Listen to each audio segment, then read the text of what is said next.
And we're off. It is Wednesday, July 27th, 2022 AD. And it is 9:01 a.m. U.S. Pacific Daylight Time here in Los Angeles. And let me see, is the audio feed working, guys, over there on Odyssey? Nice. Looks like it. I like to check it myself sometimes. We're live on all platforms as normal that I know of. All the platforms that I'm on. And we're going to have a fun Wednesday show. No Clip 11, guys. But I'm excited about the music I'm going to share. I'm going to talk about the stress gender gap. The establishment has some interesting information to share with you. The establishment, psychology, psychiatry world has some interesting information to share that I would like to share with you. And quite a lot, actually. And women don't get along. And Christian nationalism, is that bad? Is it a bad thing? There's an attack on Christians, but the liberals who are on the side of the establishment and the non-right wing, I guess, so-called right wing, are attacking us like we're the establishment when they're the establishment. What a mess. Although the establishment does like to co-opt all movements, right? And I will touch, hopefully, on the Central Park Five. Did you know that they're now called, according to the far left females at the Skim, as of yesterday, the exonerated Five. Even though I don't know, but I don't think that they were ever exonerated. What? So all that and your calls, you can call in, guys. Amish Car Insurance asks, unban me, Hake. What are you banned from? If I see your chat, then you're not banned. But I don't know. And you can call in. But anyway, guys, let's get right on with the show! 1, 2, 3, 4. Oh, it's the Hake Report. The Hake Report. La, la, la. Oh, it's the Hake Report. The Hake Report. La, la, la. Hey, guys! Oh, it's the Hake Report. The Hake Report. La, la, la. Oh, it's the Hake Report. The Hake Report. La, la, la. So, how y'all doing?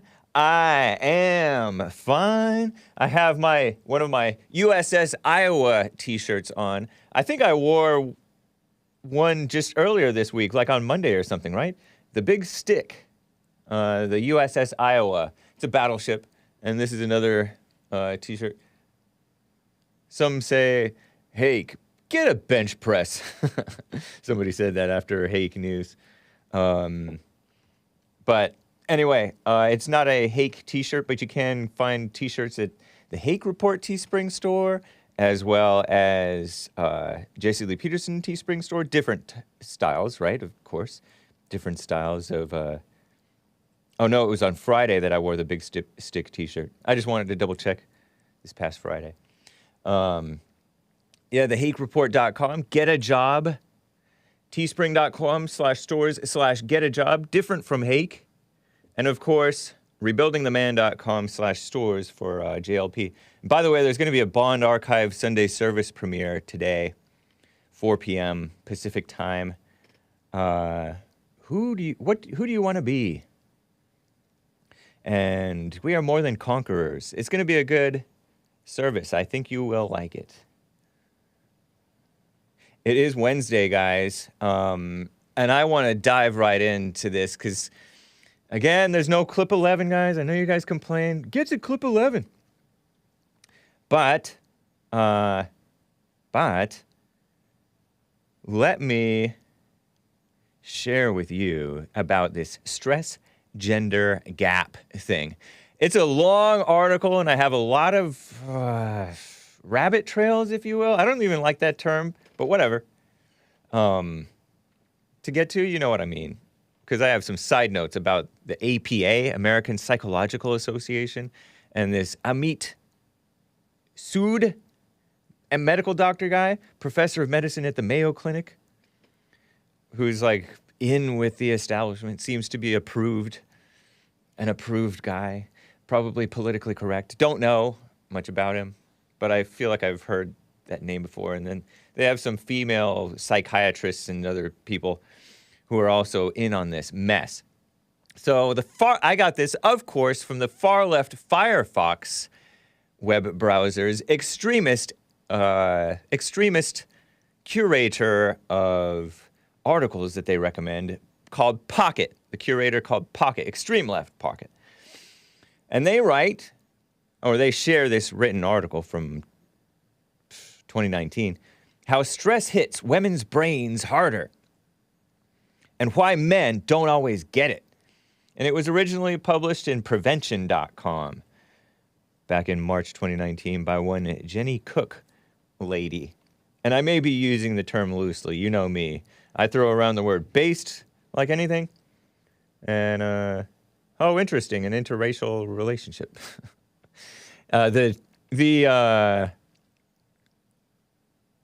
What is this, a drawing? The illustration at the top of this article has a picture of a darker skinned lady and then this black-haired, purportedly white man. And the darker skinned lady looks like she's all stressed out, hair all frazzled, bunch of dates in her imagination looming over her. And meanwhile, the dude has like a fashy haircut, it looks like. And a 5 o'clock shadow, and he's just reading. And they're both sitting in bed. But anyway. Jenny Cook, a health writer, amateur athlete, and full-time foodie. Oh, gosh. Meaning she's a liberal.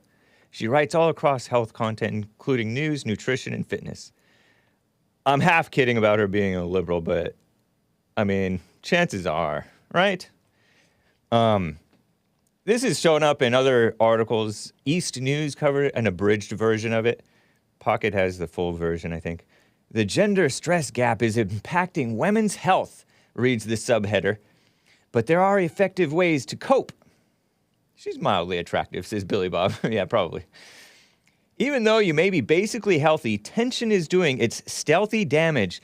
And this is what I pointed out to you guys about being all stressed out and afraid and angry and saying, put on your blinking mask.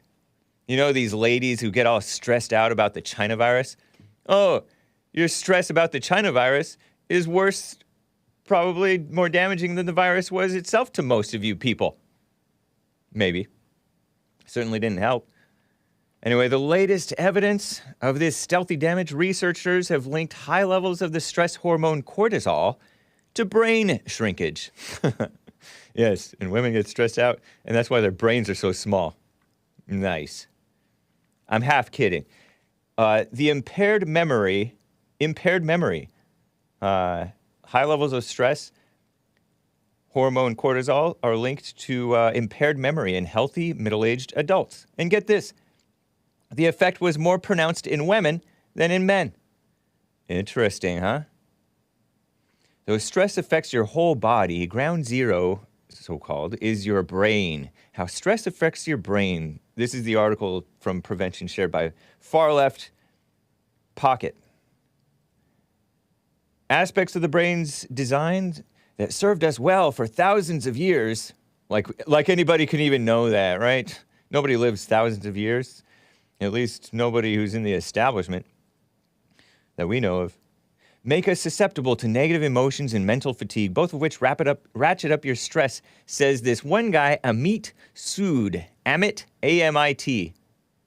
Sood, S-O-O-D. I think he's India-born guy. Amit Sood. There he is. He has a whole Wikipedia page. Born in India. And he's in with the establishment. Stressfree.org. He may have some interesting info, though.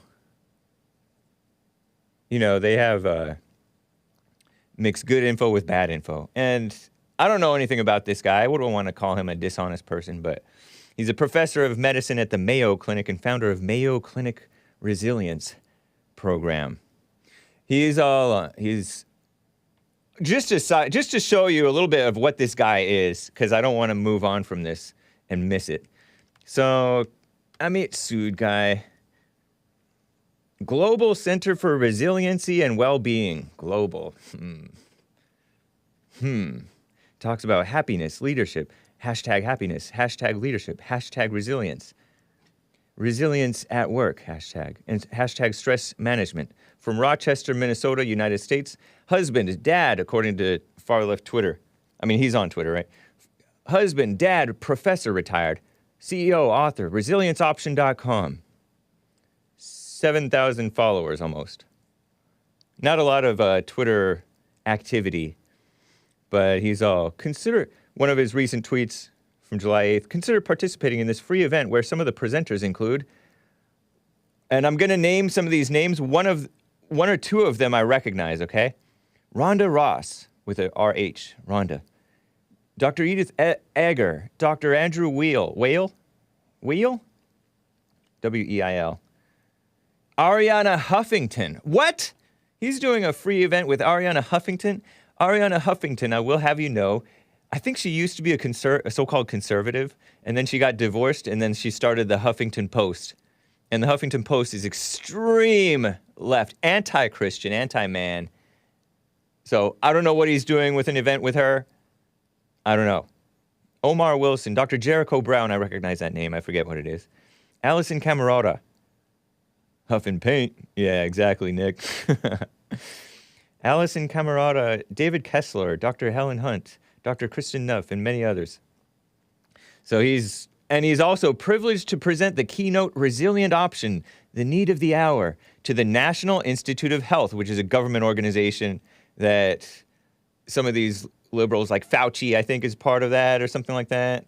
There's another guy who was a hippie who's doing that. Another tweet. He's all, speaking to the National Institute of Health wide event as part of the NIH Deputy Director of Management Special Initiative.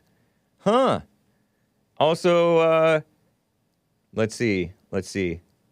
He also presents resiliency solutions to families afflicted by war in collaboration.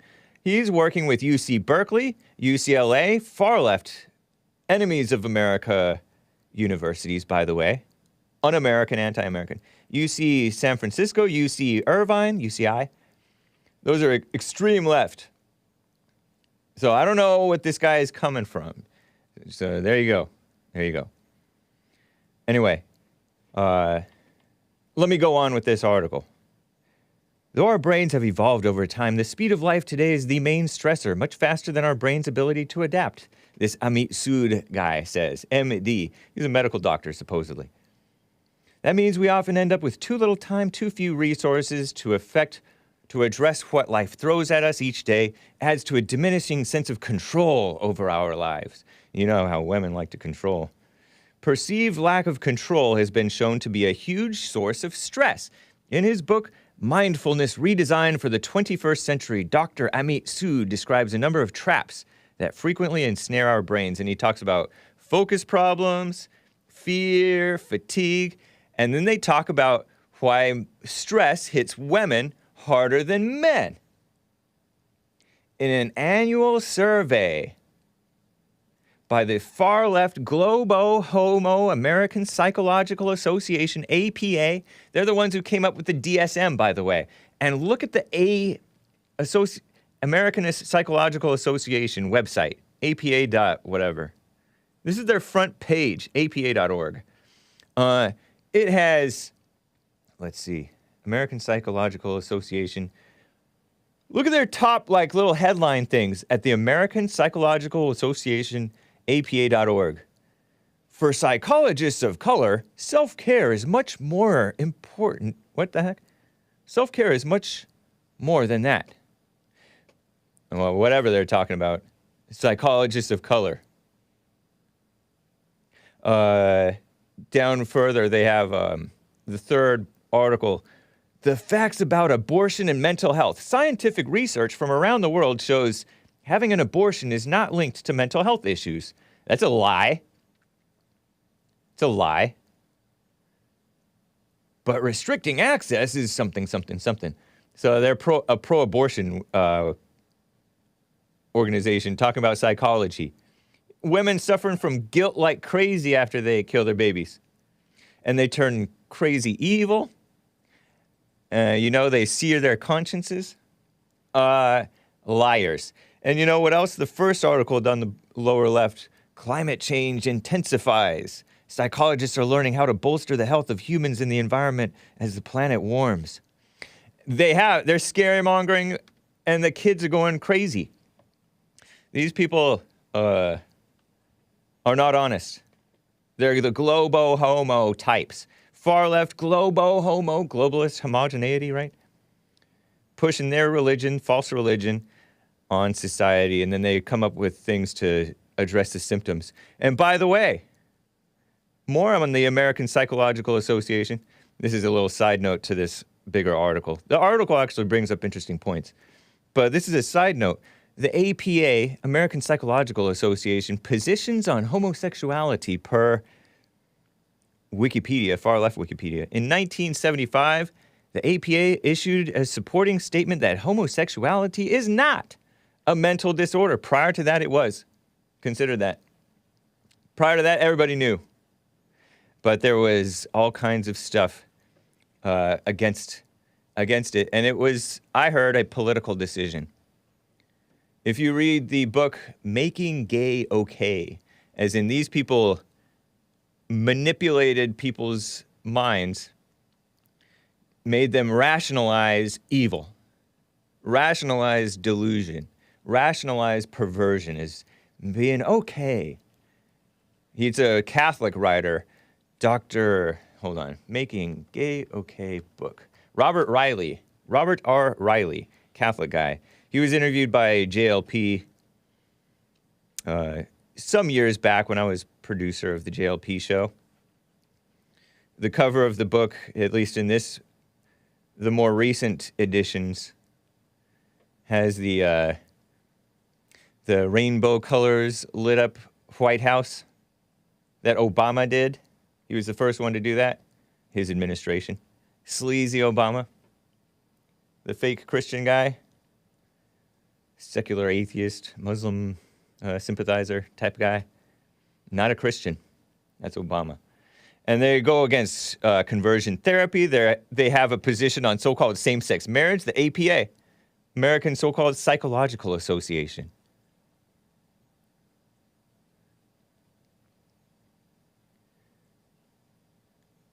They pretend that there's no scientific justification for a ban on so-called same-sex marriage.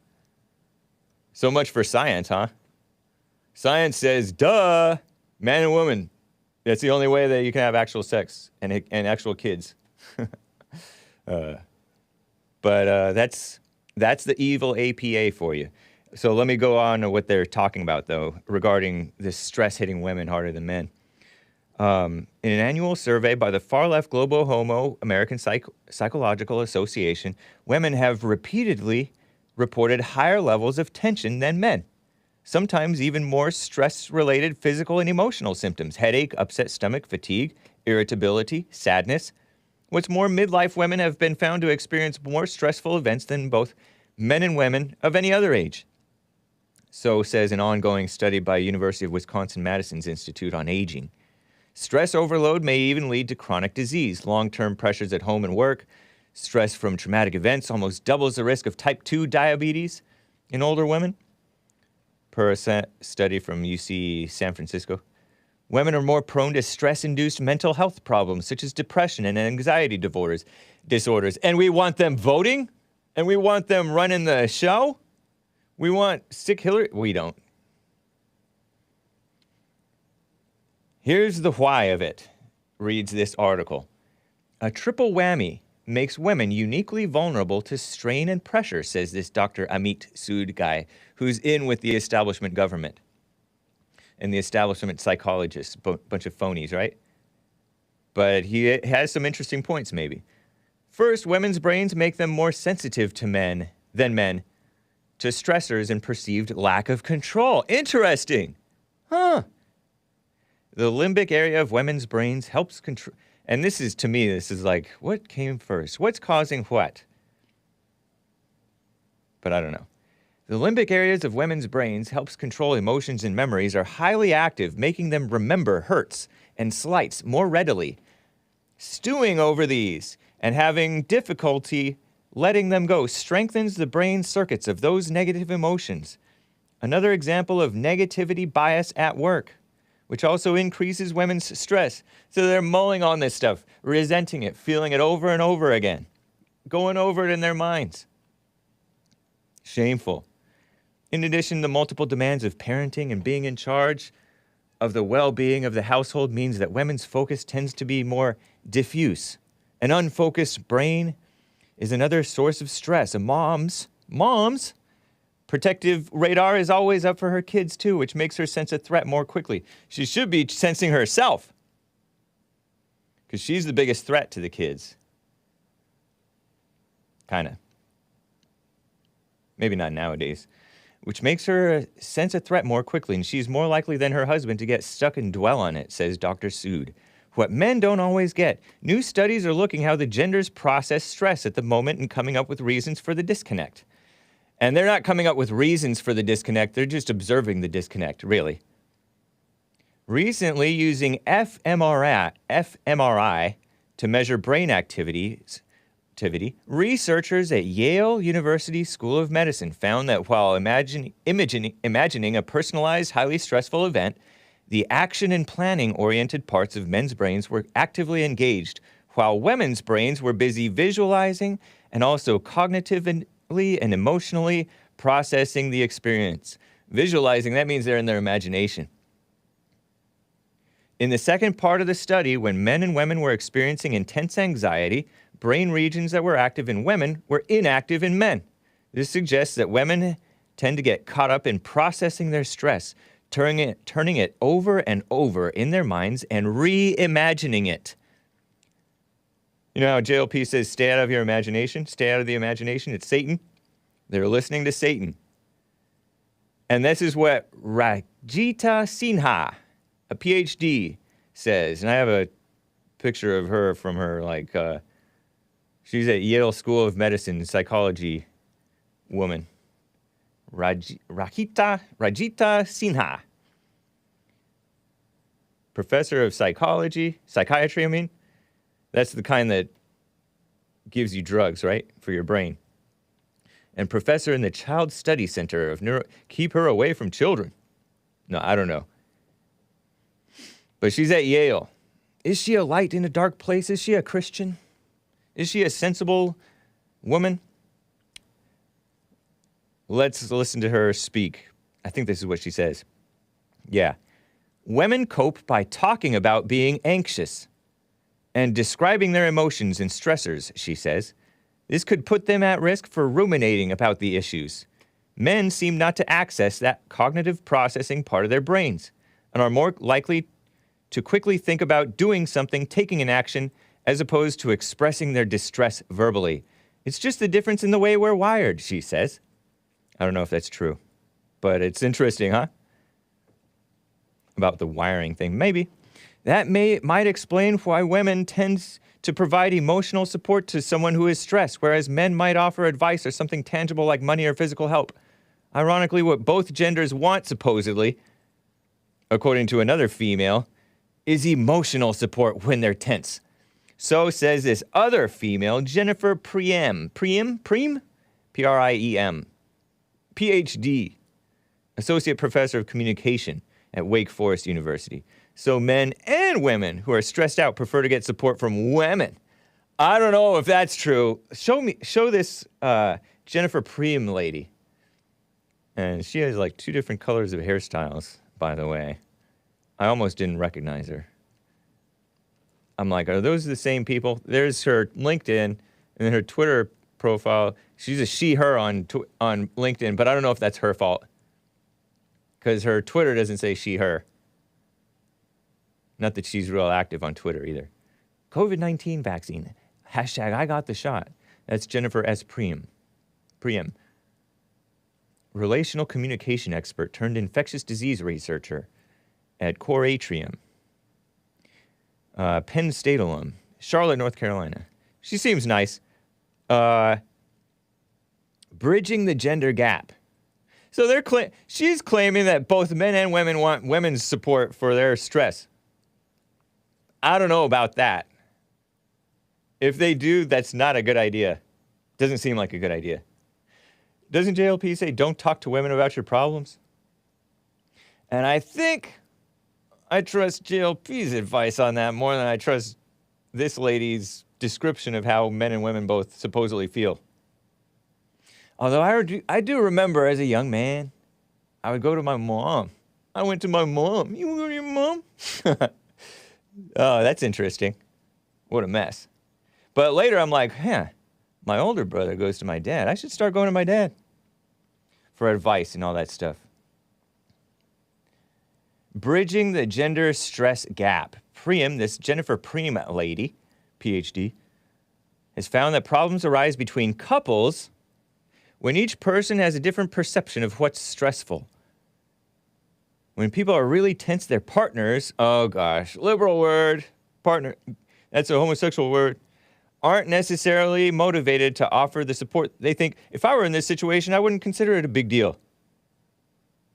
So how do you get the response when you need it? Ask your partner to just listen. This is our advice from this Preem lady, I guess. Oh no, it's from Sinha, another lady. That's number one. Just listen. Listening to and validating the other person's feelings. So even just saying you're really frustrated by this in a non-judgmental way is validating and will ease someone's anxiety. I don't know. I would consider that like condescending. Not morally straight. Okay, this Preem lady is talking again. The white lady, not the Indian lady. Indian-sounding lady, whatever.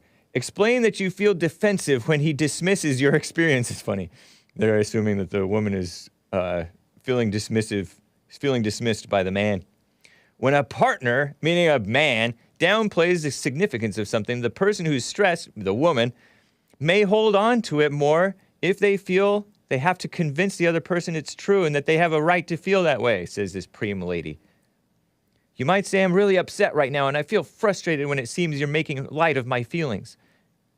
It would make me feel better if you would be more responsive to the fact I'm upset, even if you don't understand it. I don't know about this one. JLP says don't cater to someone's emotions, right? Anyway.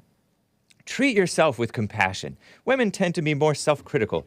They judge everybody, including themselves, that's true, about not being able to control their emotions, says Sinha. Because they can't. So they may see a partner's comment as a judgmental, even when he didn't mean it that way. If that's the case, forgive yourself and let it go and hug it out, which can reduce tension and boost positive feelings. Learning to negotiate conflicts is a big step to ease pressures. Figuring out strategies to deal with distractions, fears, and fatigue in your brain naturally accumulates. These can help you take stress in stride with a terrific payoff, better health, and greater happiness, plus a more resilient brain. Because this guy is all about resiliency. The main guy that I told you about, Amit Sood, he would need resiliency with that name. In America? Maybe. This goes on. Oh, let me see. Yeah, I can finish this. Okay, so to keep stress in check, you should, of course, be eating healthfully, exercising regularly, getting enough sleep. And those are, I totally agree with, to improve your mood, emotions, and cognition. But those are just the basics. Sunshine, too, by the way. And they're not always easy to accomplish. Dr. Sood has advice that can up your stress-reducing game. Oh, gosh. These women. Oh, turn on the AC is the AC on? It's weird. Based on the successful resilience program Dr. Sood has at the Mayo Clinic, he gives you 4 strategies. Give your brain some rum, R-U-M, not the drink, not the alcohol.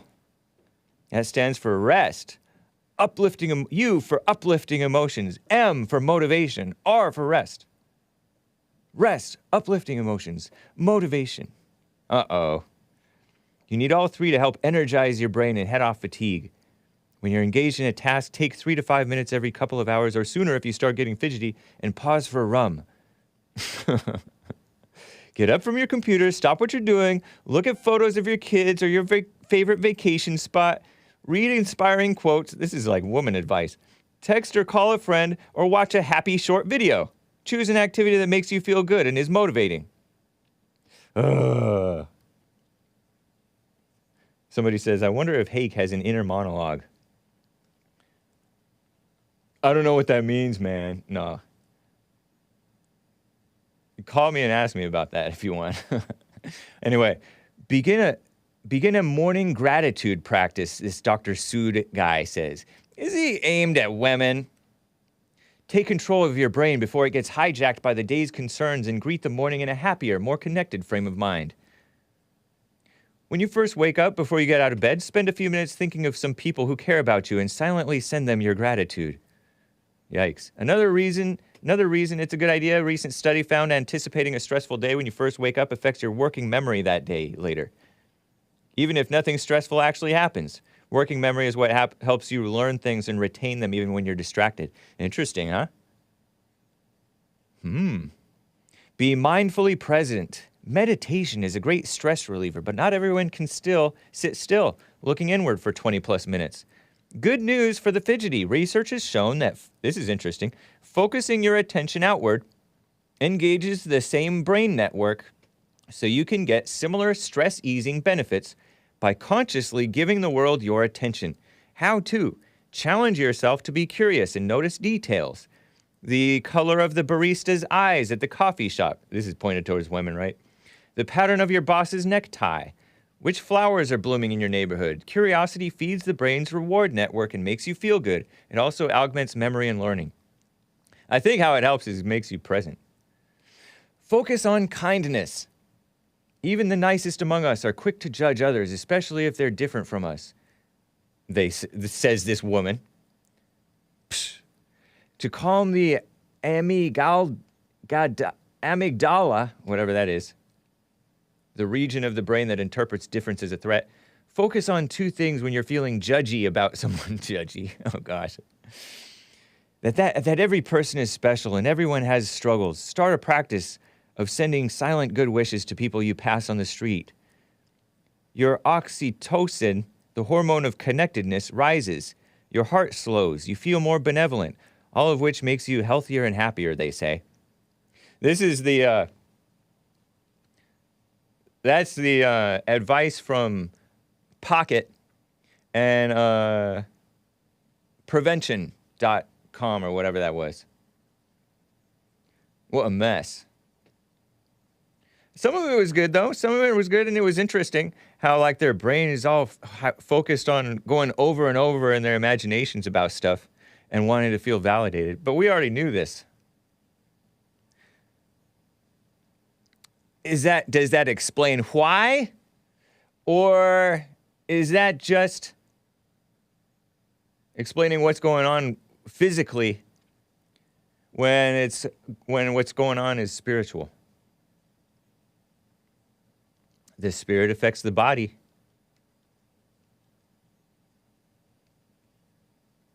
And it's a downward spiral. What a mess. Oh, that Amish car insurance guy said that he's not banned on the chat. He's banned from calling. I wonder who that is. I've banned so many people, I can't keep up.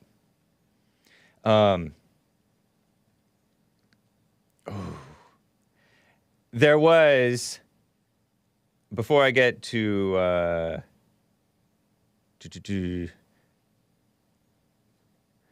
before I get to this Christian nationalism thing, I wanted to talk about, or just briefly, about this women not getting along stuff, these judgmental women. There's this lady who interviewed Trump, and I use the term lady perhaps loosely, and she was trending on far-left Twitter, the publisher, because the Sun, the U.S. Sun, far-left British outlets covering stuff in the United States, the U.S. Sun, just a sleazy outlet, was covering drama between this purportedly white woman, Savannah Guthrie, Pretty lady. Getting older, but pretty. A Today Show host. Today, what is that? CBS or ABC? I forget. NBC? I get 3 guesses, and the last one must have been right. Who knows? Today host Hoda Kotb. Kotb. Looks like a POC lady. Light skin, though. Shared a cryptic quote after a secret reason behind the clash with her co-host Savannah Guthrie was exposed by an insider. An expert spoke out about Today co-hosts Hoda and Savannah their rumored feud. So you know how women don't get along, but they have to work together because they're all dominating the media, so women are going to have to deal with women. And according to this, there's drama between these 2 ladies who host this show on Today, which I don't watch. But I do know Savannah Guthrie was a dumb liberal woman who interviewed Trump toward the end of his presidency, his first term, we call it. And she was repeating all the same dumb lines. But there is this POC lady, light-skinned, who has hosted for a long time with this Hoda and Savannah. I'd never heard the name Hoda, but I feel like I might recognize this lady vaguely. Savannah is more well-known, I think. For years, their personality differences have created the perfect balance on the show. One expert added, stress makes people go to their personality extremes, speaking of stress. So Savannah is showing more perfectionism, typical white woman, right? And Hoda is showing more of an I want to have fun, carefree attitude. Typical POC lady. She's like a light-skinned, I don't know what she is. Hoda Kotb, Kotb, what a name. And Savannah shows that she feels she is the grown-up, the parent, and in charge, and thinks the laughing, playful Hoda is not paying attention to the rules, according to this body language expert looking at their cooking show time. You know how all these morning show people, I'm assuming it's a morning show, I don't know. All these morning show people, they do different things. Sometimes they'll show up on a cooking show, or they'll show up outside and do a little activity or whatever, sportsman thing. But this body language expert said that when they got up and started doing some tasks, it showed their true feelings toward one another. What a mess. There was a funny line, or a weird line.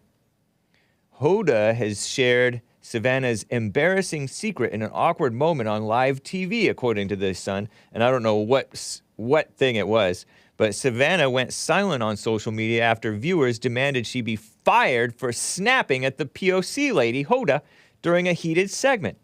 What a mess.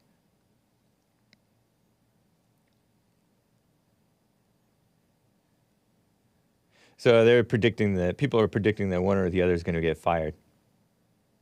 What a mess. But they don't get along. There was a funny quote. I want to see if... Okay, here's the quote. On Monday, Hoda posted the text, "A seed grows with no sound, but a tree falls with huge noise. Destruction has noise, but creation is quiet. This is the power of silence. Grow silently." Isn't that a cute line? I like it.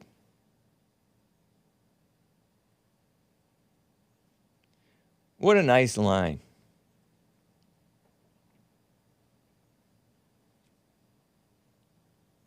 Anyway, you can call in 888-775-3773. More of this globo-homo stuff before I get to the Christian nationalism being a bad thing. This is a little bit old news, but Al Gore, the vice president under Bill Clinton, did you even know that? Did you remember that? He came out with this documentary propaganda film called An Inconvenient Truth years ago. And it was wild because I saw some crazy tweets about predictions that he's made over the time.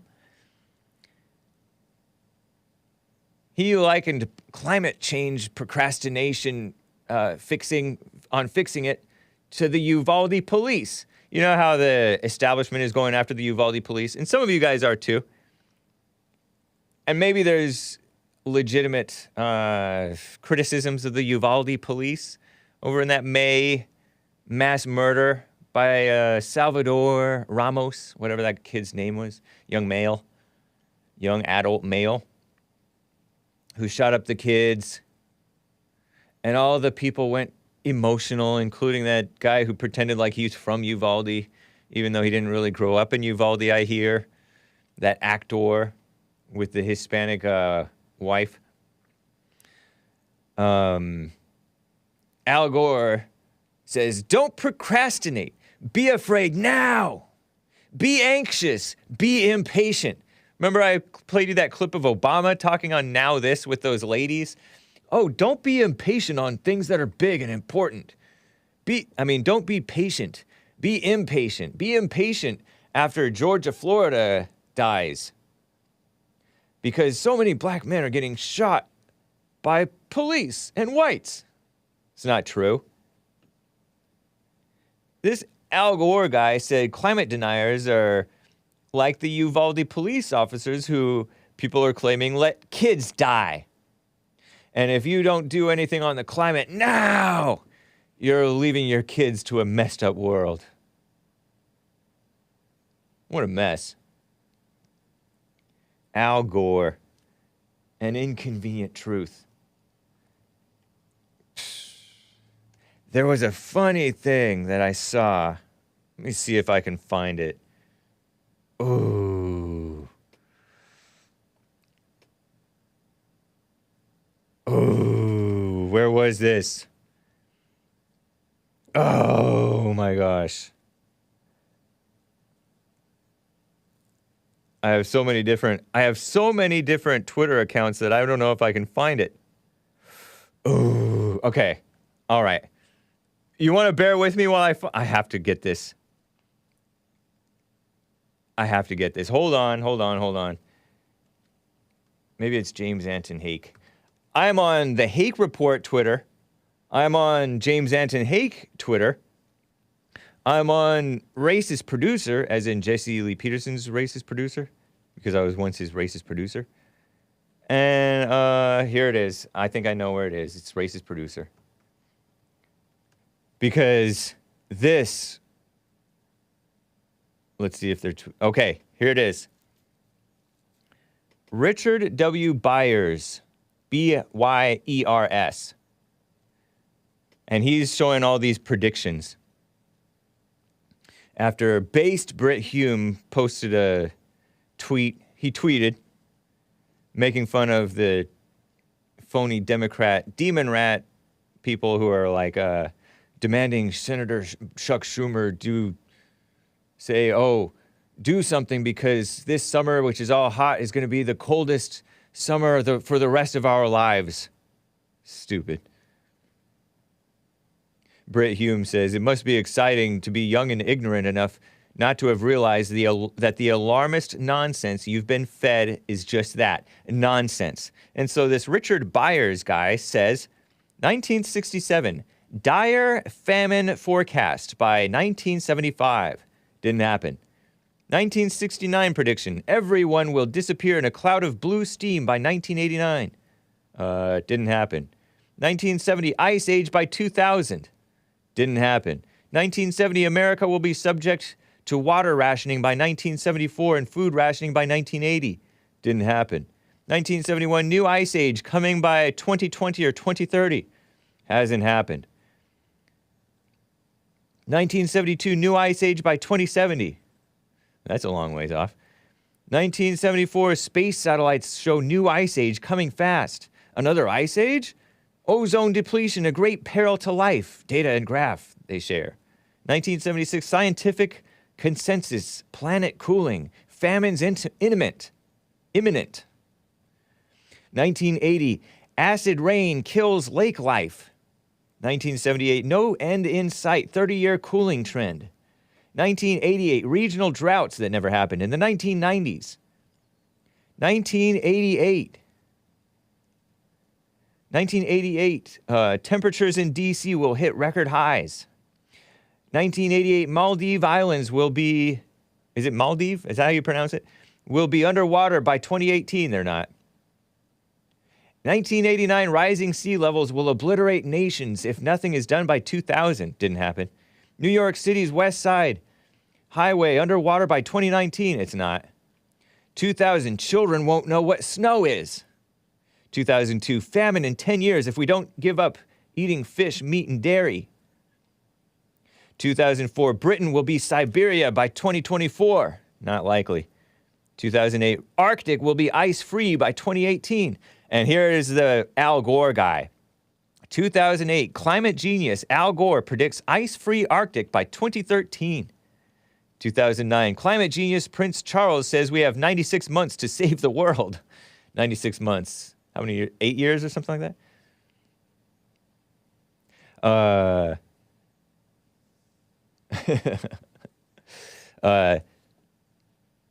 2013, Arctic ice-free by 2015. Not. 2014, only 500 days before climate chaos. 1968, overpopulation will spread worldwide. 1970, world will use up all its natural resources. Oil gone in 10 years, prediction in 1966. Oil depleted in 20 years, prediction in 1972. They keep on getting longer. Somebody said that we have enough oil under a part of Texas for 300 years in America. 300 years. And that it's a renewable resource. I'm not sure. 1977, Department of Energy says oil will peak in the 1990s.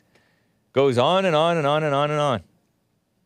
This Richard Byers guy, Richard W. Byers, says he could go on, but he lived it. He lived through all that. Phony people, huh? Insane. But yes, let's scare the kids and then let's come up with tactics, mindfulness, to handle that stress and still like mess up society. Turn it over to the women, cater to their feelings. AOC just said 12 years the world will be over. Yeah, she said that a couple years ago. So now we're at like 10 years, right? Or less. What a mess. Let me get to Art in Ohio on the line.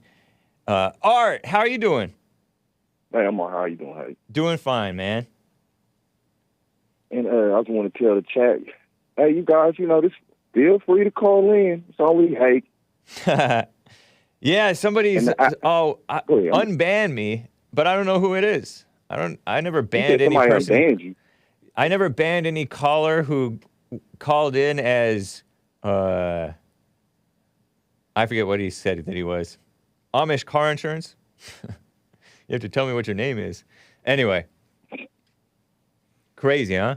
What a mess. Crazy. I just want to say I support Joe in the Build Crack Better plan and initiative he got going on. And to make crack great again. His message that he got going on. Yeah, is he still giving out free crack pipes? I'm pretty sure you know the leotards is. They were saying that was fake news, but somebody looked into it and it's actually real news. I bet it is. Yeah? I wonder if Kamala's still passing out the mala cookies. Yeah, I know. Yeah. It's ridiculous. So, I was calling in because I was hearing you was talking about Al Gore. Yeah. And when I was younger, when they was running, him and John Kerry was running together, I used to like them. Oh, yeah? I definitely did. When they was running, I think I was like 13, between like 13, I ain't for sure. I think it was around that age. I was a baby. I used to really like Al Gore and John Kerry. Yeah. And if you look at him right now, I mean, you look at him and then you look at Trump, and them are just two total polar opposites. Yeah. You know what I mean? And I guarantee you, if you look in his bloodline, either his mom was one of them bullheaded females that didn't listen to the man or his dad wasn't either around, because he gives off feminine energy when I see him and when he talks. Yeah. He looks like if you just touch him with your index finger, he'd just break and start crying or something. Yeah. And the climate change, all that is a money grab, or just another distraction. Like they always use he's racist, or he's against women's rights, or he's homophobic, or climate change. All these are just like topics that it's like a stumbling block. Yeah. You see, it's really a no-win situation for those topics, because the left is just straight evil. Right. You can tell them till you blue in the face, like, hey, well, the Bible says this, and clearly it's immoral for you to be killing kids. Somehow they seem to add that up to you taking their choices for their rights. So what I'm saying is, you're not gonna never get them to. You can, but it takes time, because they don't get that. But all I'm saying with Al Gore is they put that out. Them are stumbling block issues and whatnot. And not only that, that's just the way that they keep their base strong and keep their donations coming in. Because we all know climate change. They don't even know how to read and do math on the left. So what makes you think that they know something about what the earth is doing? Yeah. With climate change. These dummies done went out and gave people alleged vaccines that we know that they don't even know what the heck they giving to people, and they want you to believe something about some dang on climate change. Right. When we all know that if you got any dang on common sense, of course, if you kill off all the dang on plants in the trees, that's gonna have as a cause and effect behind that. Of course, if you kill all the animals, it's gonna be a cause and effect behind that. Of course, if you drill oil in the sea and over there in Antarctic, Mother Nature is gonna be a cause and effect to that. It ain't nothing but an issue that they just keep going, just to scare the young and the old, just like they scared a lot of these old people into getting these vaccines or whatnot. Yeah. Because that's their base. Yeah, that's true. They're not honest people. They have like a mindset of controlling people. It's a female mindset of being controlling. That's what these people are. They're of Satan. Like you said about Al Gore, he's a phony. He's a total phony. Yeah, and it's like just like I was saying. What do you think is gonna happen if you doing all this drilling or with not taking oil out the earth? I'm not saying it's right and I'm not saying it's wrong. I'm just saying it's gonna be a cause and effect, because I'm pretty sure that Earth wasn't meant to be drilled and the oil taken out the earth. I mean, I'm just me thinking that's probably how it wasn't meant for that. Yeah. But then another thing is, they were saying something about cows and the animals fart, and that's contributing to the climate change. Yeah, they have said that. And how dang on dumb. So how are they able to go back and get the statistics from back in 1600s? I know. And before then. Right. Because everything was cool back then. To me, I think it's speculation. It is speculation. Yep. And that's all the heck they do is speculate and sit and gaze off at the dang on score, just trying to figure out and make stuff up. Sounds like more collusion stuff to me. The collusion nonsense. Yeah, it is. It's crazy. And then I want to say something else. You said you were saying something about the left and the rhinos.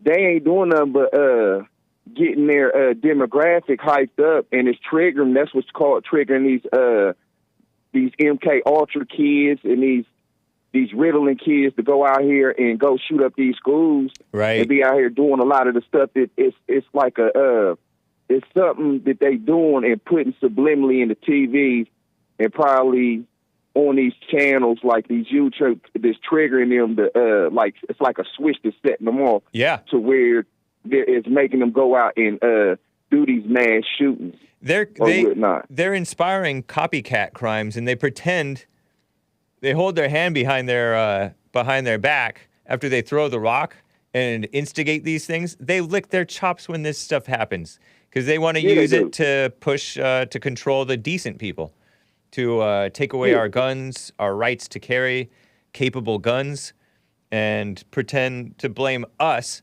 when it's them who are these same people who are for the gun control stuff and hyping these things, and they say, "Oh, we're not gonna mention the name of the shooter," as if that's gonna do anything.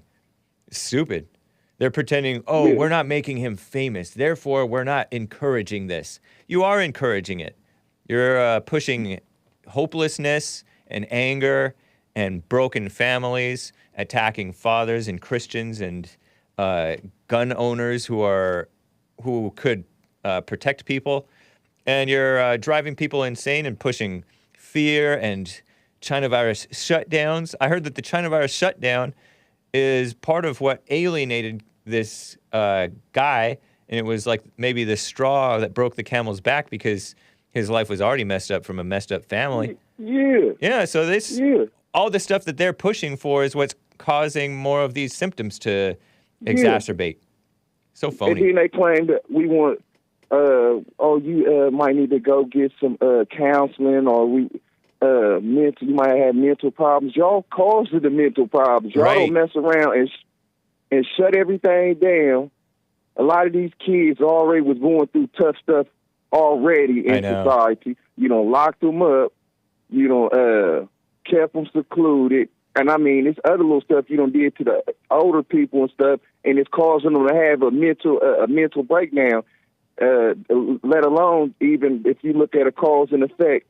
I've been seeing a lot of these little cases where these females have been killing their dang on kids, and this is like a ongoing thing to where you seeing it, and it's like, yeah, because y'all been feeding the dang on bears, right? And now that y'all trying to stop feeding the damn bears, feeding the bears or whatnot, now they're going and breaking in cars and breaking in houses. It's a cause and effect, and I'm using that analogy meaning to these mothers out here that are killing their kids, and a lot of this stuff is going on.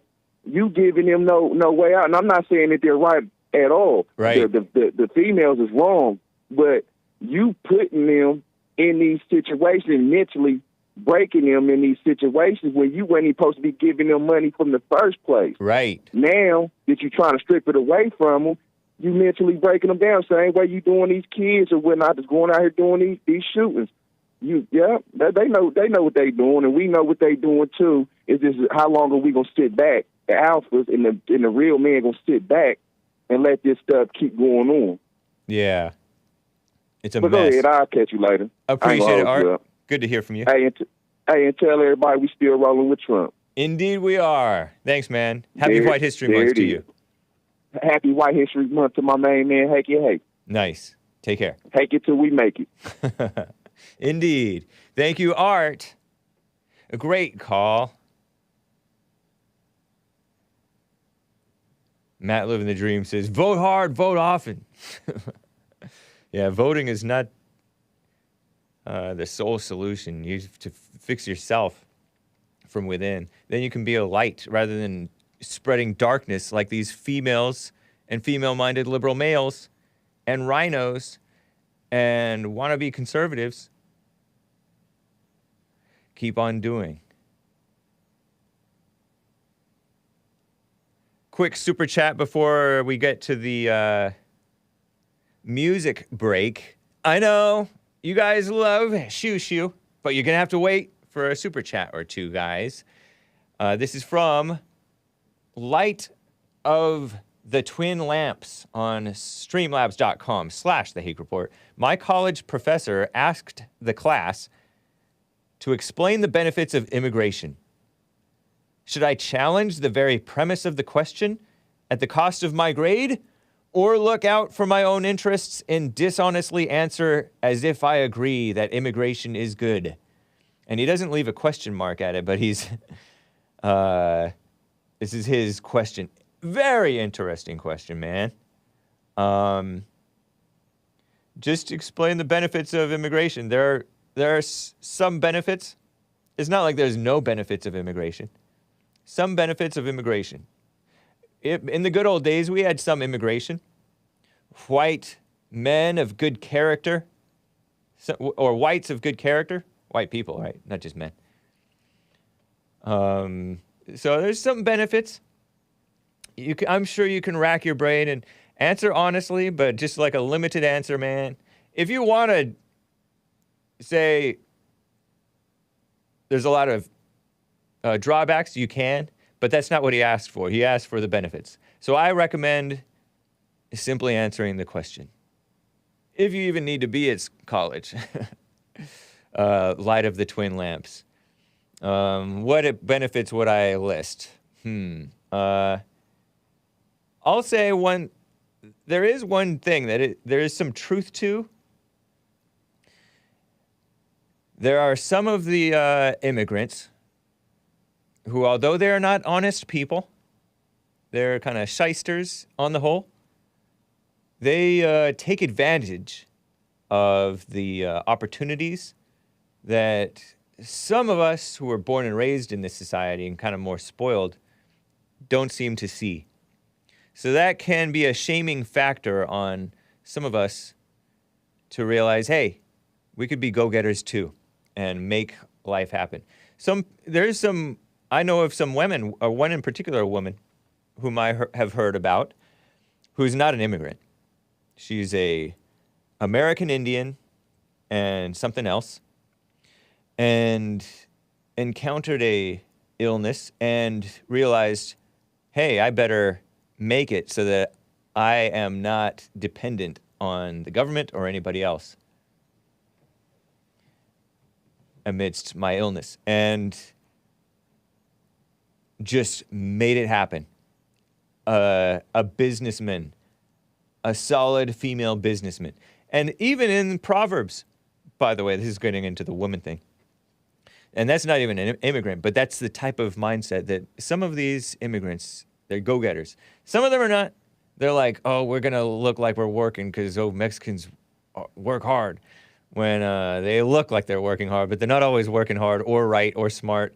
They're doing Mickey Mouse jobs. You ever heard of a Mexican job? Where you just, this is a Mexican job. Good enough. Mickey Mouse it. And it's not done right. It's just done it looks like it's right from the untrained eye, and then you encounter problems later. That's what's known as a Mexican job. Sometimes they do that. Sometimes they know what they're doing and they take pride in their work. I know one guy who did that. Maybe two. One for sure. But even he was a dishonest person. But, what was I saying? I forget. So, anyway, what else about immigration? That's good. You could always learn from somebody or other. To me, I don't know, man. We need to, I guess that's the only benefit that I can think of, Light of the Twin Lamps. Is there any benefits? Any other benefits? I don't know. Ill-gotten gain?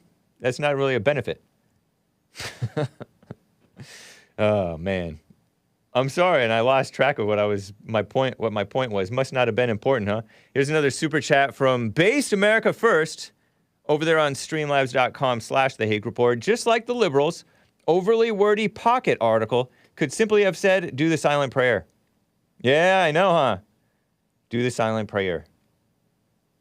But the intellectuals have to talk about how the woman's brain is activated in these areas that's ruminating and reimagining and going over and stewing and trying to analyze. And the man's brain is on solutions and action. We are men of action. Lies do not become us. That's a quote. Thank you, Based America First. Let me check over there on Odyssey, ODYSEE.com/@The Hake Report. We are clean and clear. Thank you, guys. Appreciate that. Anyway, we are past the top of the hour. It's time for some music. Xiu Xiu. Yeah, it's the last week of Xiu Xiu. It's the last week of White History Month. What do you guys think of me playing Xiu Xiu for White History Month? What a mess. I did play Volmar at the very beginning. Justin Volmar, nice guy. This track is entitled Save Me, Save Me, from the 2006 album, I think. From the 2006 album, The Air Force, on 5 Rue Christine. Xiu, X-I-U, X-I-U, Xiu Xiu. I used to think it was Zuzu. Zuzu. Anyway, enjoy, guys. You musical Philistines. I don't think that it's, I don't think the kids have to go away from the room necessarily. But you might do it just on principle.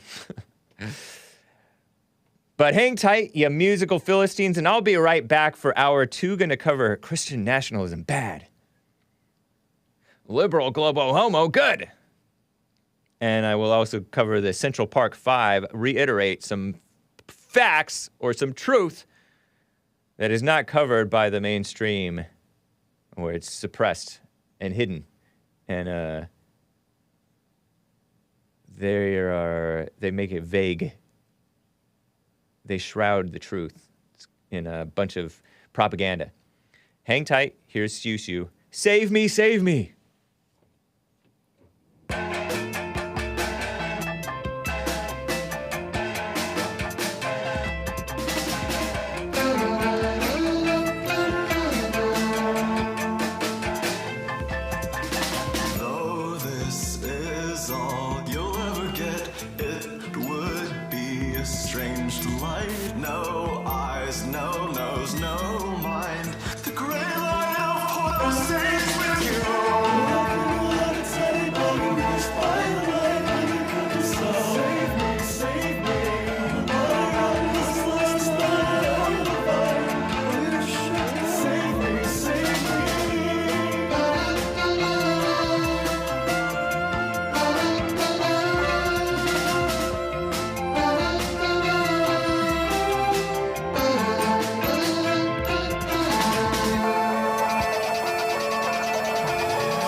Dracula singing?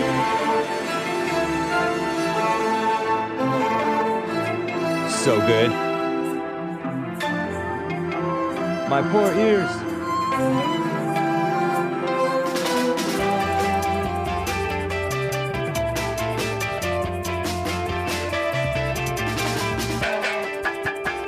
So cool.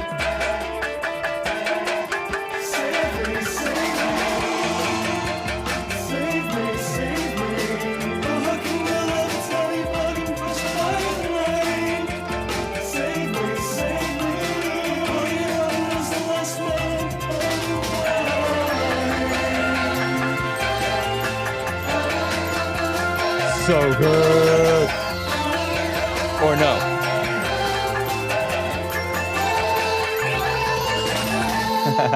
Commander Kim says, my 1-year-old is dancing to this music.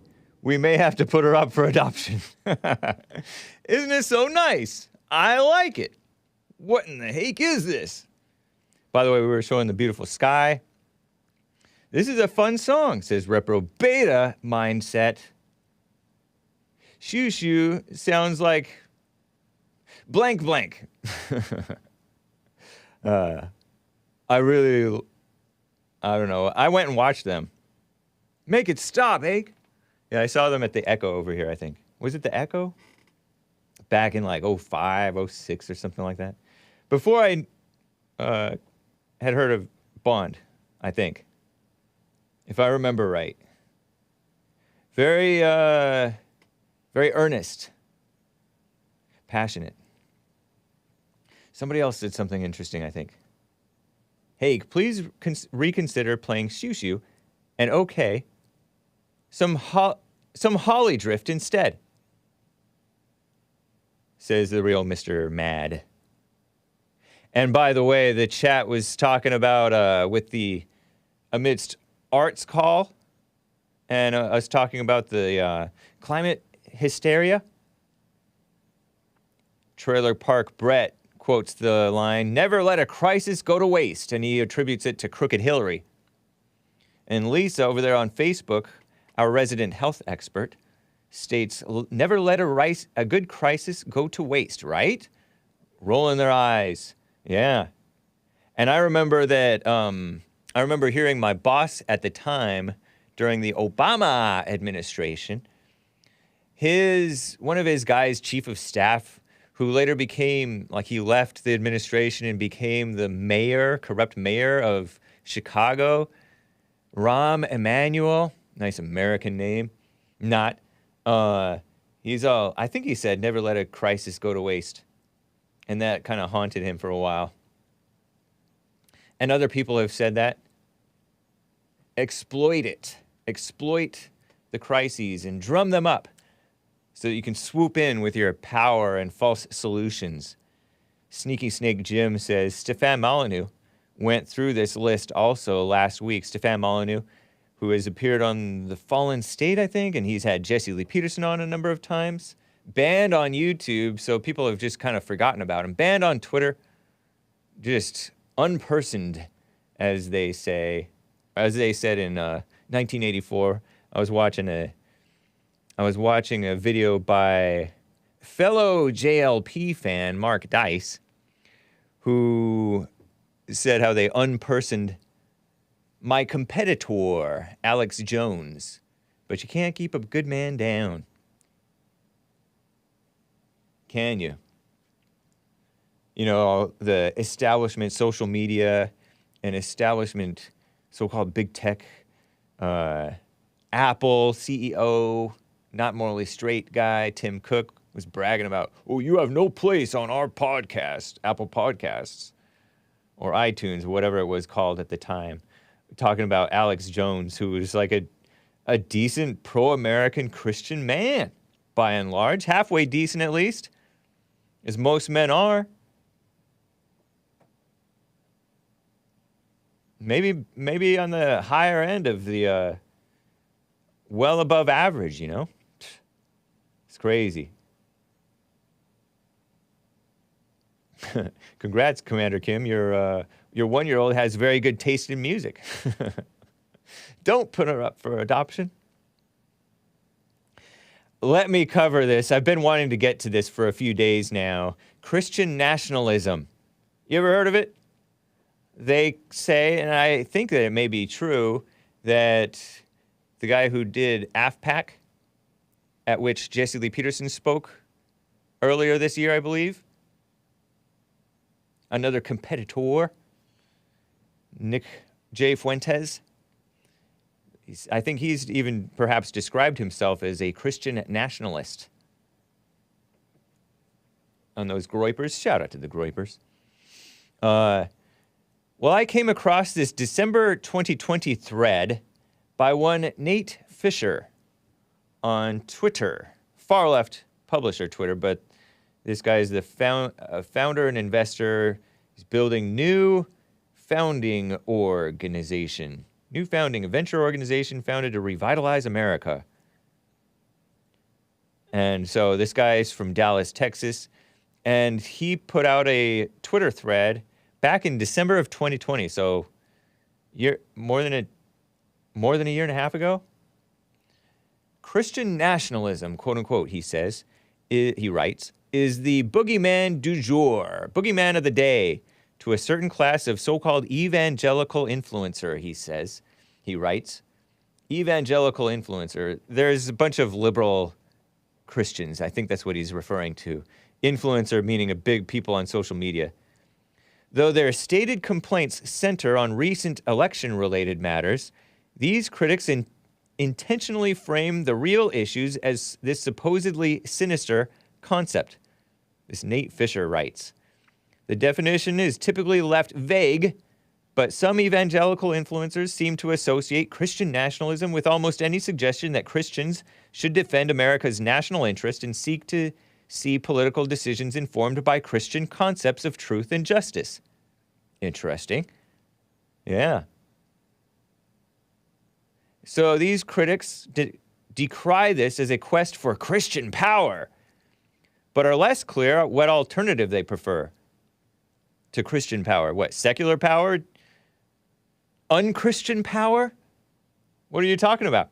They talk of respecting norms and expertise and promoting forms of justice, meaning fake social justice, that align with secular priorities and preserve unity and Christian witness. The exercise of power is inherent in any political action, no matter how polite, this guy writes, this Nate Fischer, Fischer. Yet evangelical influencers, meaning I think they're liberals that he's talking about, pardon my plugging my nose, do not explain why populist efforts are problematic attempts to gain quote-unquote Christian power, while establishment-aligned Christian political quote-unquote engagement is laudable. You know, the socialist, globalist, socialist mess, feed the poor type stuff, the so-called poor. Regarding nationalism, one Aaron Wrenn guy, Aaron M. Wrenn, R-E-N-N, who's like a little podcast host himself, I think, observed that these evangelical influencers express endless love and concern for the city, but get oddly uncomfortable if Christians express the same love for or desire to promote the interests of the nation. Huh. Interesting. And he links to a YouTube video by this Aaron Wrenn guy. Should we love our cities more than our nation? Or we should love our cities more than our nation. Love your city, not your country. And he shares a clip. And I think that he's being a little sarcastic with that, or he's characterizing that as what the message of these people's, these misguided Christian haters, so-called Christian, liberal Christians who hate the conservative Christians, right? Liberal Christians hate conservative Christians. Just so you know, because you're not a Christian if you're liberal.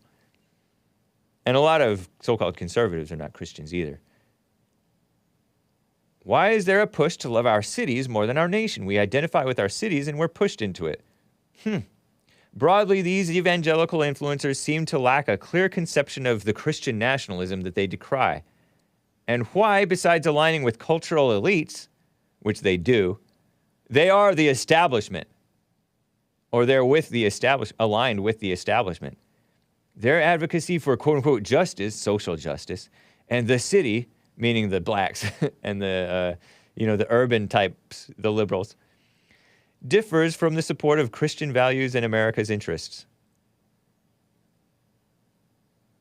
Interesting. So here's an op-ed, opinion editorial, by some black guy, this black guy, that I came across by way of a Facebook post from I'm Facebook friends with this liberal, I call him liberal, I don't know if he calls himself liberal, with this guy who's a musician, singer, former singer, vocalist, maybe. Christian nationalism is an oxymoron, meaning it's a contradiction of terms. You can't be a Christian and a nationalist. So says one Marvin A. McMickle. And on the photo of this article is the picture of this woman who's a female politician, whom I'm not a fan of these female politicians, but it's U.S. Representative Lauren Boebert.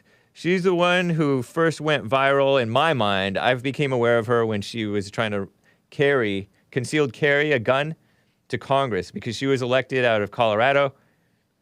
U.S. Representative Lauren Boebert, Republican of Colorado, speaks at a news conference held by members of the House Freedom Caucus on Capitol Hill, Washington, July 2021.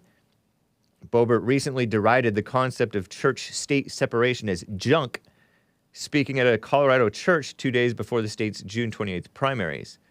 In a guest column from July 22nd, just the other day, the Reverend Marvin A. McMickle, who's black, by the way, of Cleveland, offers Boebert a primer on the Constitution and theology.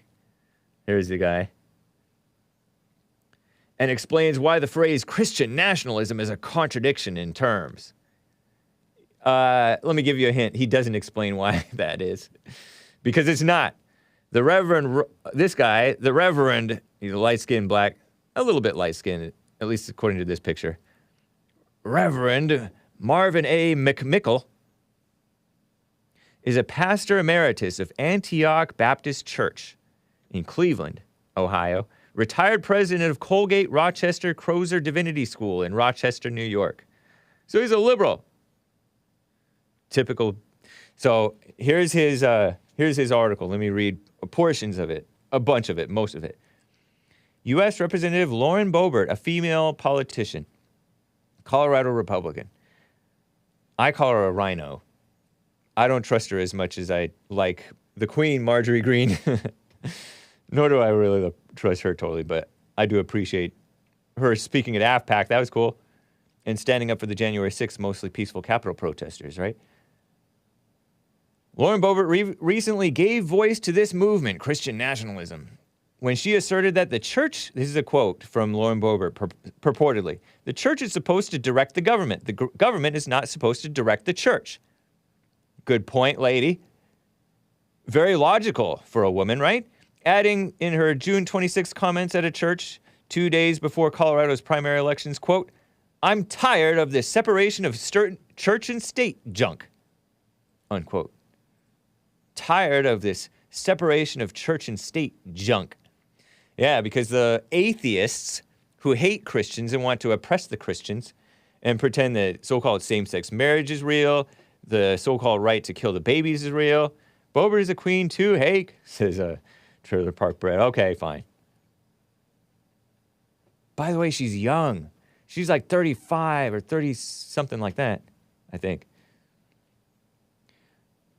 Anyway, this guy writes, Boebert correctly observed that the actual phrase separation of church and state does not appear in the Constitution. Duh! She stated the phrase was contained in what she called a stinking letter. It was in a stinking letter.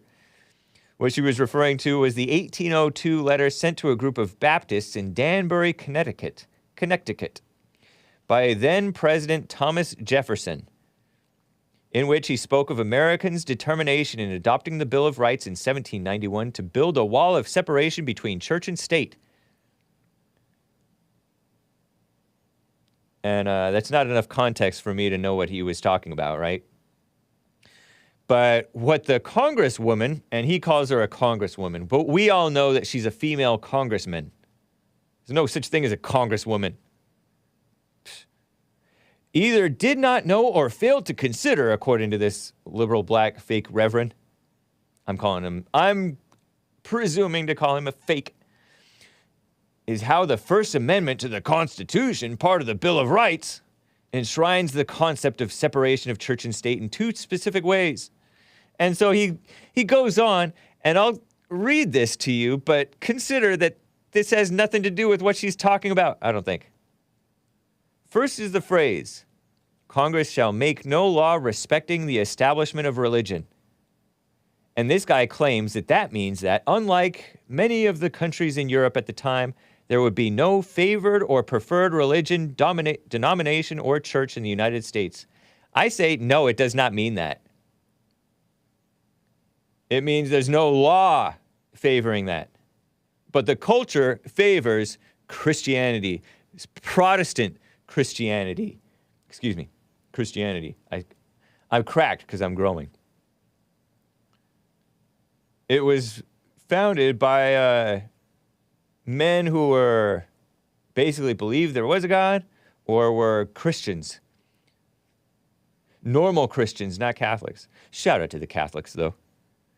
And this guy goes on to explain that this phrase supposedly also means no person would be forced to affirm any religious belief against their will under penalty of loss of job or even loss of personal liberty. Nobody's saying that. Lauren Boebert would not be arguing for that, nor would anybody else. Although we wouldn't be forced to hire Muslims or atheists either. Anti-discrimination laws are evil. It's a basic right to discriminate. Neither would citizens have their tax dollars used to support a religion of which they were not a member. Duh. But in fact, we do have our tax dollars going in support of a false religion, which the great Jewish thinker and host, my competitor, Dennis Prager, said that leftism is the biggest religion in the country, in the world. And that's true. They have this religion of anti-racism, this religion of feminism, this religion, and they'll go after you hard if you violate their religion.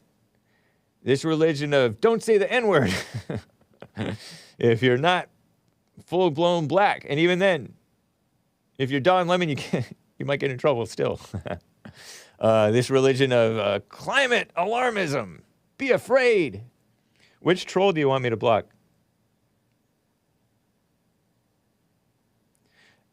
I'll leave it to the... If somebody wants me to block somebody in the YouTube chat, I'll leave it to the mods. Mods, you do your thing, I guess. So anyway, going back to this thing. In short, the government would not support any one religious tradition over another. I say that's not true. That's not what the thing says. It just says Congress shall pass no law respecting the establishment of a religion. None of that changes what she says, though. The second clause in the First Amendment, this guy writes, this black preacher writes, concerning religion says, no, nor prohibit the free exercise thereof. And that is already happening.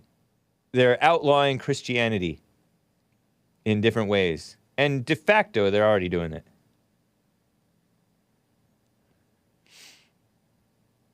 The government does not instruct any religious community to what its practices must be. Just as important, the free exercise clause also means that people are perfectly free to declare no religious faith whatsoever. Nobody cares.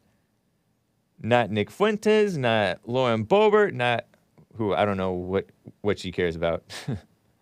But anyway, the congresswoman, he writes, and it's congressman, female congressman, and all other Christian nationalists also seem unaware of or uninterested in Article 6, Section 3 of the Constitution that states, no religious test shall ever be required as qualification to any office or public trust. I think he means trust. Under the United States. Yes, that's already happening. If you are violating the religion against being a white nationalist, then everybody goes against you. The religious test that, remember that guy failed to pass? The Christian white man? What's his name again? The Iowa man, whom I always talk about. He violated their fake anti-racism, anti-white religion. And so he got kicked out. He was banned by his own party, the fake Republican Party. Sickos, the RNC, and others. Congressman Steve King of Iowa.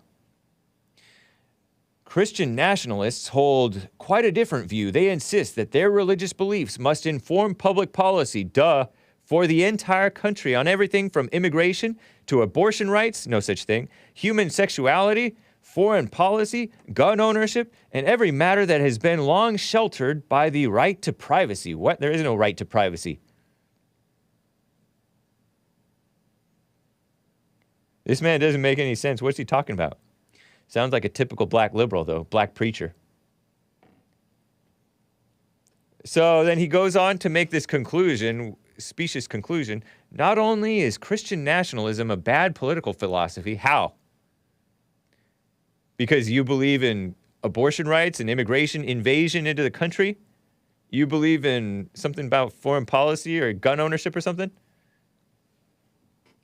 The Christian nationalists are for the right to carry guns. I don't know what you're talking about. Sheltered by the right to privacy. What an idiot. Sorry, kids. Evil person.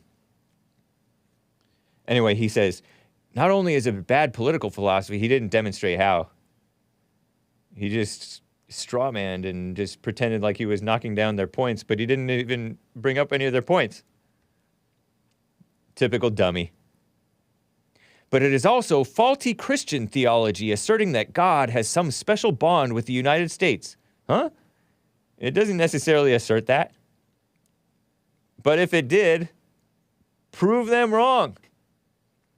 Christian nationalism seeks to take a worldwide religious faith centered on the love and grace of God and in concern for one's neighbors and for the neediest among us. Nobody's needy in America, by the way, I'll have you know. Maybe some exceptions. And wrench that faith into an ideology that presumes that an extremely conservative group of persons, I'd call them centrists. I'm pretty much a centrist. I may be center-left. Can impose their political agenda on the nation and the world. Talk about projection, huh? This guy's projecting. He thinks, oh, you have an abortion. There's abortion rights. We can be invaded. What a phony, huh? And so my teenage hero, Jeff Suffering. Remember Jeff Suffering from 90 Pound Wuss? Jeff Betger. He posted on, I believe he's a Christian anarchist, by the way. Whatever that means. He talked about this. I call him a liberal. Maybe he'd differ with the liberal label. But all musicians, and this guy is a musician, are liberals. 90 Pound Wuss, Suffering and the Hideous Thieves. I've played his stuff on the show. But on Facebook, he posted sharing this article saying, I do agree. You agree with this black guy? Maybe he just agrees with the headline that Christian nationalism is, what did they call it? An oxymoron. You are an ox and a moron. He says, quote, Christian nationalism is not coherent with the message of the gospel. I think the first guy whom I read from is right, this Nate Fischer guy, that these people don't define what it even is. It means Christians should be running the world, not the world running the Christians. We should be dominating, because somebody's going to be in charge. Satan or Christ is king, you know? Christian nationalism is not coherent with the message of the gospel, which said, didn't Jesus say go out into all nations and preach the gospel? Teaching them and stuff like that? I would go one step further, Jeff Suffering says, and say, or Jeff Becker, that because of this unholy alliance of nationalism, what's wrong with nationalism, and Christianity, it is fundamentally done in the spirit of Antichrist. I don't know, maybe. For some. Some people, it depends on the spirit of how you do things. When you go about doing things, what spirit are you coming from? People who practice this type of religion are deceived and actually antithetical to the teachings of Jesus, he claims. And some guy wrote, can we also call it idolatrous and syncretistic, which is like combining of ideologies. And this guy, Jeff Becker, whom I like, by the way, 90 Pound Wuss, best band, my favorite band. I think it is automatically that by being a spirit of Antichrist. Christ is king. No, not king. He's not black. Hey, get a grip. Lauren Boebert is no rhino. But she's a woman. You can't trust her. She's going to buckle. She's going to fold. Maybe I shouldn't speak doubt into her life. But I think the Christian nationalists are the closest to the real thing.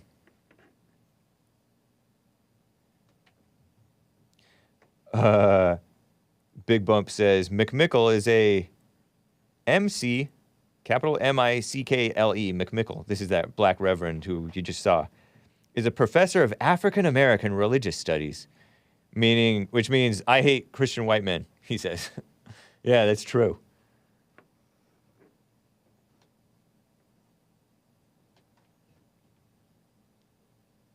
What, should we just say, I don't even oppose abortion on Christianity's sake. It's just, it's killing people. It's a matter of common sense. But yes, it's very un-Christian to allow abortion in the country. Oh, privacy rights. Privacy rights. Let me kill my baby in private. It's a private concern. It doesn't concern you. Meanwhile, these women are turning evil and just raising the children that they do have all messed up. Crazy, huh? Christian nationalism. Let's not hate whites. It isn't Christian to hate whites. Oh, you're being a Christian nationalist. Oh, we don't hate whites. We just hate white supremacy. There's no such thing. You hate whites. You hate. Don't hate. It isn't Christian to hate. Crazy, huh? A phony bunch of people. And I hate to call Jeff Becker phony, but I don't know. I don't know about him. I'm not talking about him. Misguided, perhaps? Christian anarchists. Anarchy, I guess he just thinks that we just let God do everything. Yeah, I banned Robert from Kansas. Willie Powell. That is true. Oh yeah, he went off the deep end, was cussing on air. Yeah. Anyway, guys, I want to cover this. Central Park 5, correcting the record. They pretend that they're correcting the record. They're not correcting the record. By they, I mean the establishment. The far left ladies, far left females, I should say, at the Skim, reported this Tuesday, this week.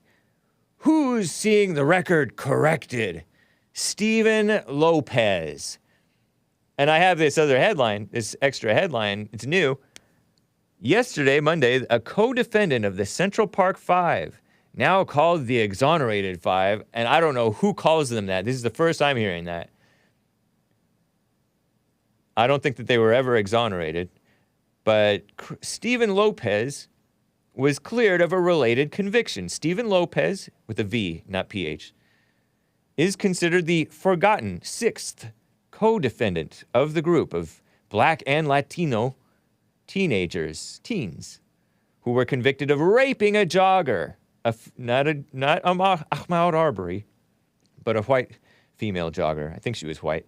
In New York City back in 1989. In 2002, evidence linked the attack to someone else, perhaps. I don't know if they linked the attack to someone else. They linked the rape to someone else. Evidence may have, according to them. And Daily Wire, based Daily Wire, has this headline: sixth member of Central Park 5 exonerated 2 decades after co-defendants.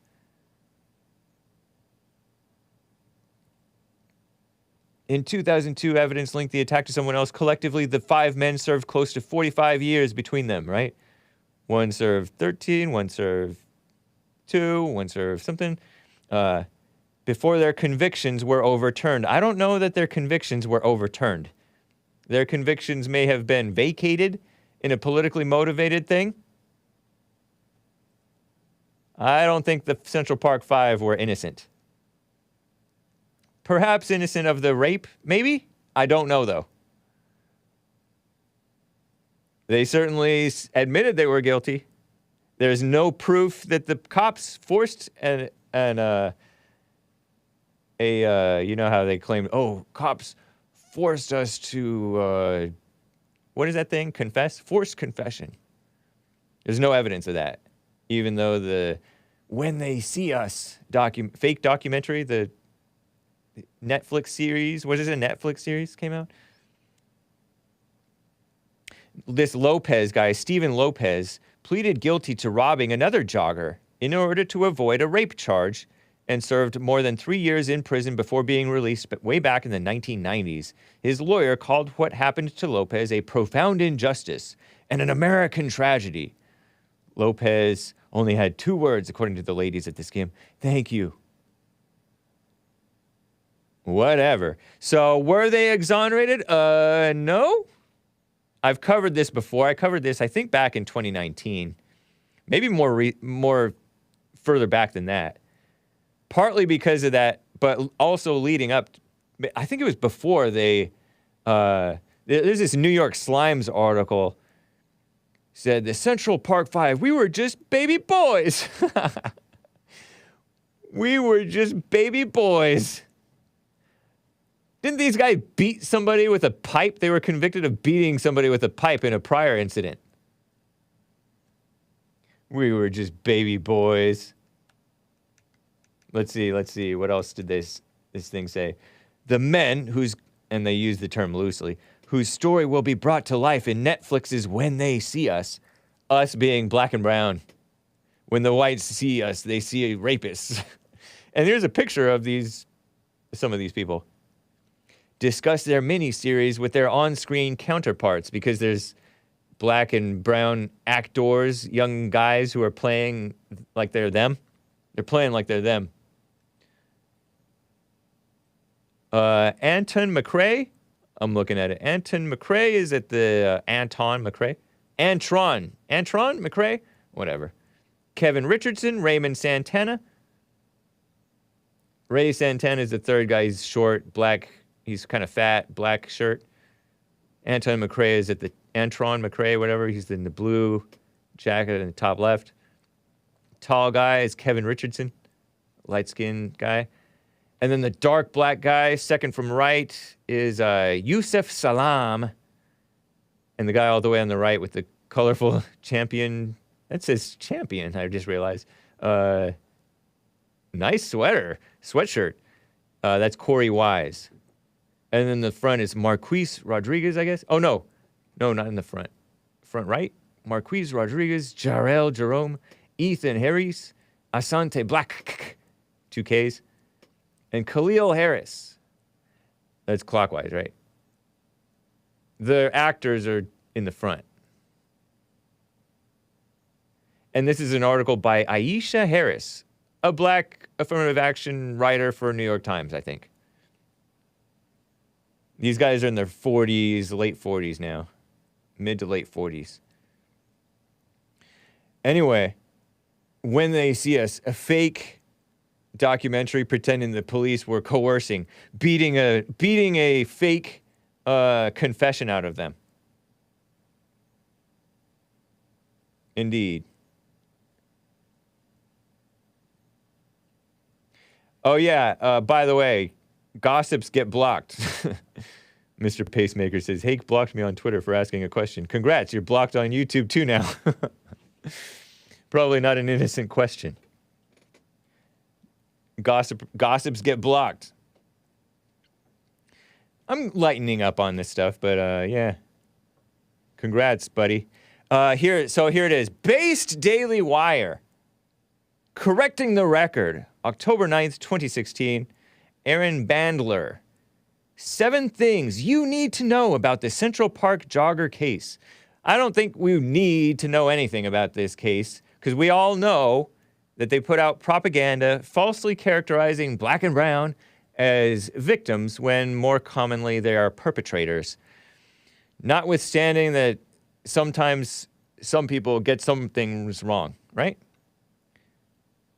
And this was back before Trump was elected, but we knew that he was going to get elected the first time, in his first term. Donald Trump reignited the controversy surrounding the Central Park jogger rape case. Trump told CNN in a statement but he didn't. They dug it up because they tried to cast him as racist, right? Because he took out a full-page ad calling for the death penalty, right? For these guys. People who do this should get the death penalty. Trump told CNN in a statement that the 5 people originally implicated in the case admitted they were guilty, and that's a quote.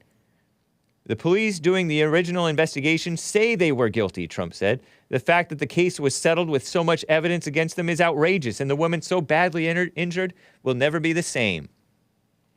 When the incident was first occurred, Trump had put forth advertisements, took out a full-page ad in the New York Slimes. You know, he reads the New York Times, so he took out a full-page ad in the 89 or 90, whenever it was. He put forth advertisements that read, "Bring back the death penalty. Bring back our police."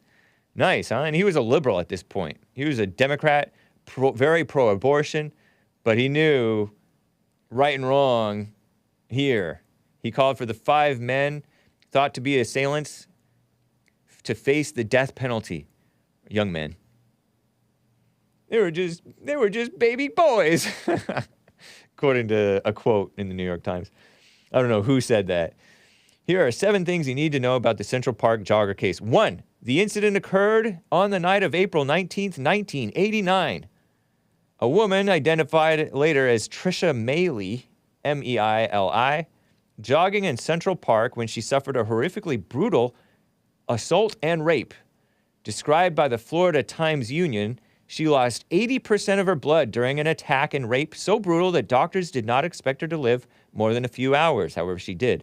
She had deep scalp lacerations and skull fractures. Her brain was swollen. Her eye had exploded from its socket. Gross. Sorry, kids. Well, kids are not too squeamish. Sometimes they are. Unconscious and tied up, her body jerked uncontrollably because of massive brain damage. Man, that's crazy. The soles of her feet were the only part of her blood-soaked body not bruised, and she was identified by a gold ring that she always wore. One of her physicians testified she hung on to life by a thread. So this Trisha Meili survived but was unable to remember the attack at all. Probably a good thing, right? So, second thing to know. 5 males dubbed the Central Park 5 by some liberal guy, I think, were arrested for raping and attacking Meili. Attacking first and then raping, I think. I don't know. Attacking and raping, same thing, same time. Forcible rape, actual rape, not, oh, I was drunk, I couldn't consent type rape, fake rape. Central Park 5, Corey Wise, Antron McCrae. Yeah, it's Antron. Not to be confused with Anton, my name. Kevin Richardson, Raymond Santana, Yusuf Salam spent numerous years in jail for allegedly raping and attacking, convicted, confessed. Their respective ages when they were arrested: 14 years old, Santana and Richardson; 15 years old, McCrae and Salam; 16 years old, Corey Wise. Trump did later admit he was wrong to call for the death penalty at the time, given the ages of the Central Park 5. Aw, isn't that nice?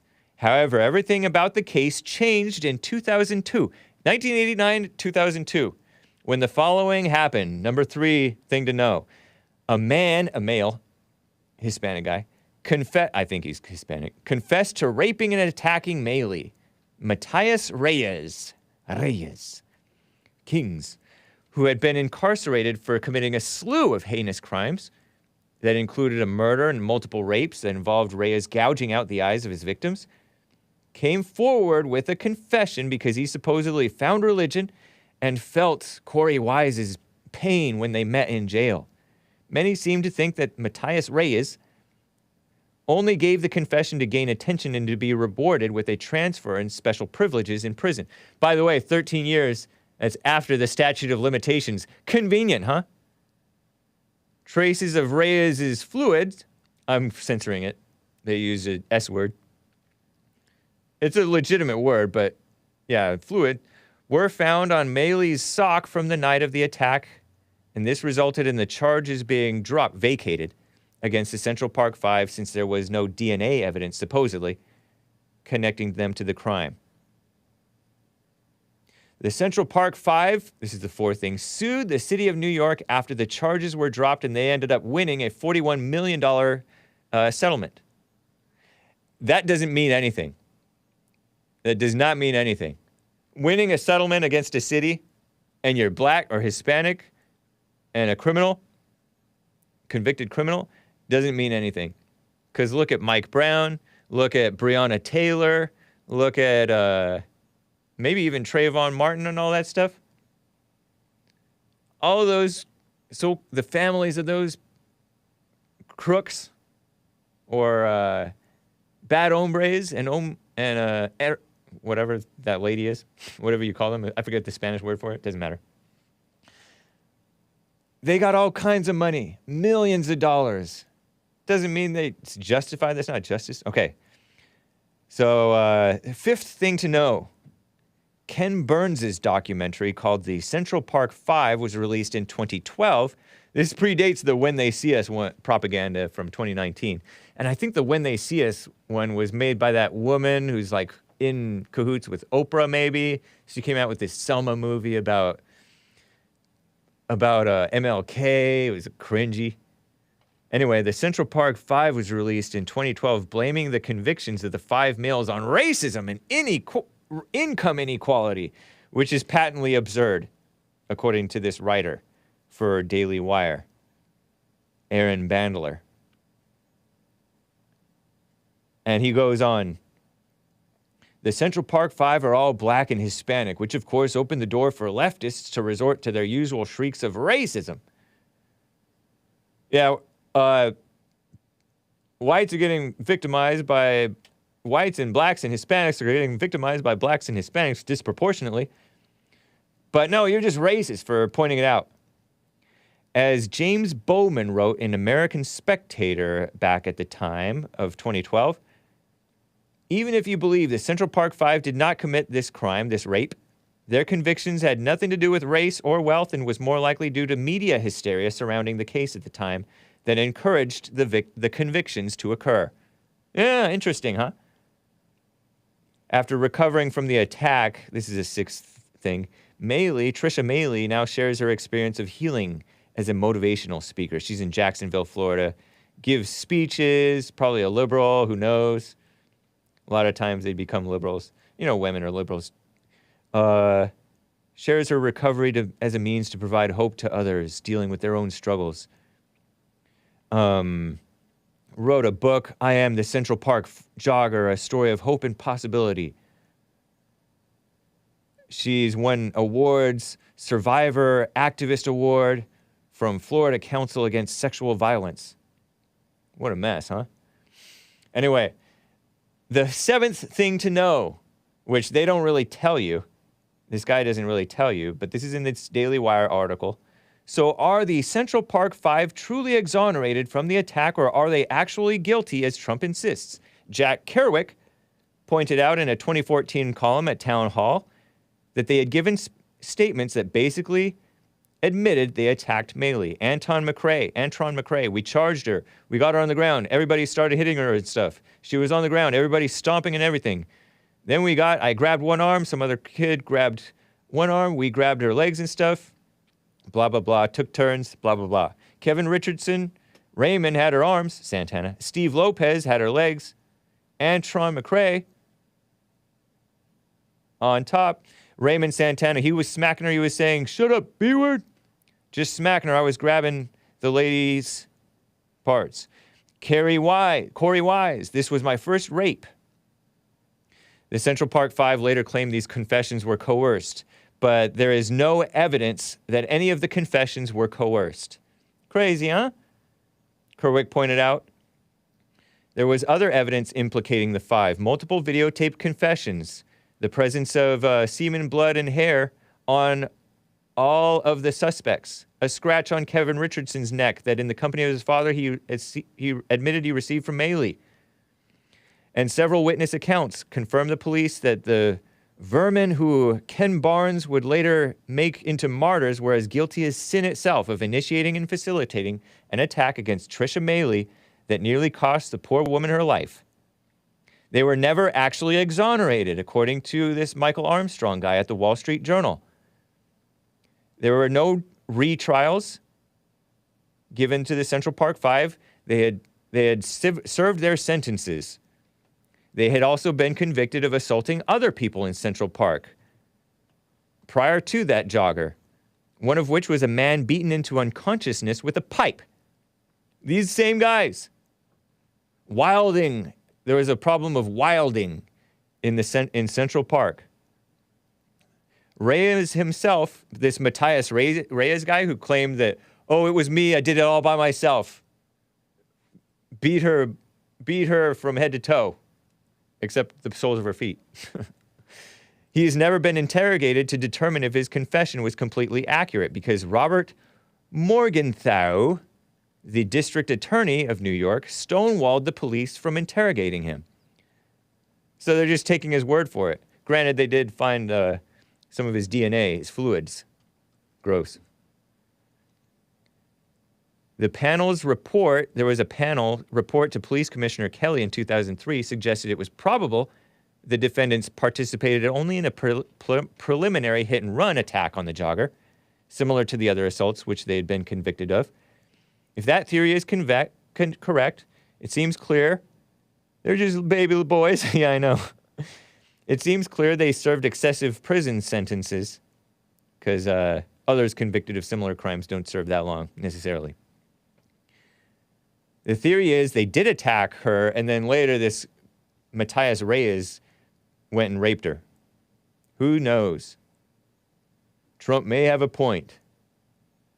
Sneaky Snake Jim says they were guilty. And this guy's debated JLP, one of the guys.